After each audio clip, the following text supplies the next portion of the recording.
50তম BCS লিখিত প্রার্থী যারা আছেন, তাদের লিখিত কিন্তু খুবই সন্নিকটে। তাই আমি চিন্তা করলাম যে আপনাদের জন্য একটা ধারাবাহিক সিরিজ বের করব, যেখানে আজকে হচ্ছে পরামর্শমূলক একটা সেশন হবে। এরপর থেকে প্রত্যেক সাবজেক্টে কীভাবে ভালো করা যায়, সেই বিষয়গুলো আমি উল্লেখ করব। তো চলেন শুরু করি। তো যারা 50তম লিখিত প্রার্থী আছেন, তারা আমরা নতুন সময় 2 মাস পরীক্ষা বিচার-বিজ্ঞান এগুলো করতে, করতে কিন্তু অনেক সময় পার করে দিয়েছেন। এখন দেখেন এই যে সময়টা পেয়েছেন, এটা নতুনদের জন্যও আসলে 2 মাস, পুরাতনদের জন্যও 2 মাস, সবার জন্যই 2 মাস।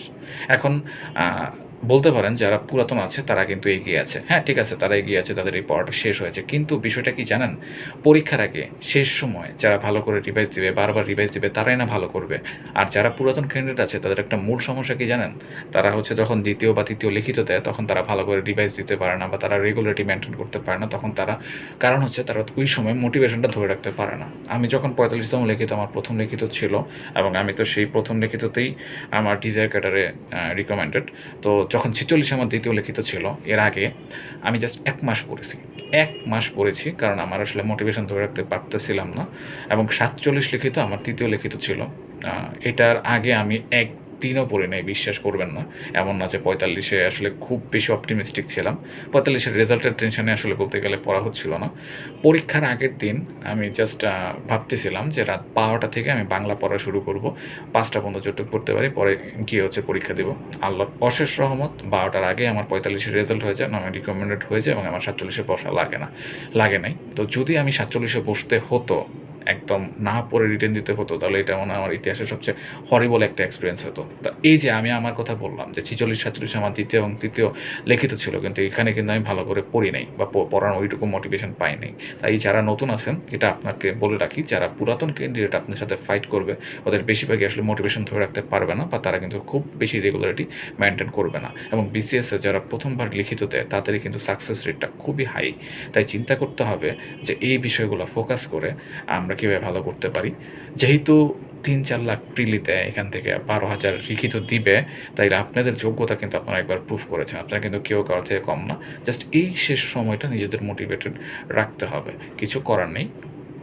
এই সময়টা আপনারা চেষ্টা করবেন একটু বেশি সময় পড়ার জন্য। ঘুমটা একটু কমিয়ে দেন। আরেকটা বিষয় হচ্ছে কি, শরীর স্বাস্থ্যের কথা মাথায় রাখতে হবে। যদি অনেক পড়তে, পড়তে অসুস্থ হয়ে যান, তাহলে কিন্তু আল্টিমেটলি আপনারই লস। তাই সুস্থ থেকে এই সময়টা ভালো করে পড়তে হবে। সিলেবাস যদি বাকি থেকে থাকে, তাহলে সিলেবাসটা ভালো করে শেষ করবেন।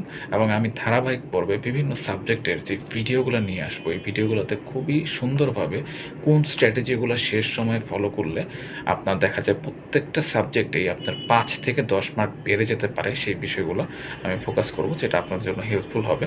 তাই মোটিভেশন ধরে রাখেন। এই যে ঈদের বন্ধটা আছে, খুব বেশি নার্ড হয়েন না যে ঈদ বাদ দিয়ে খুব বেশি পড়ালেখা শুরু করে দিয়েছেন। অবশ্যই পড়ালেখা করবেন। ঈদের বন্ধটা 2-3 দিন এনজয় করেন। এরপর আগে পরে যে সময়টা আছে, এটা কাজে লাগান, বাট ঈদটাও এনজয় করেন। লাইফে এনজয়মেন্টটাও খুব জরুরি।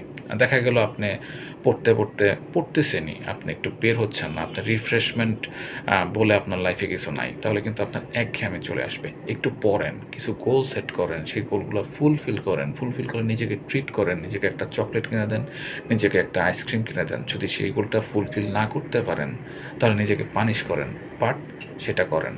তাহলে দেখা যাবে এখান থেকে ভালো একটা আউটপুট আসবে। সো অবশ্যই আপনারা আমার সাথে থাকুন।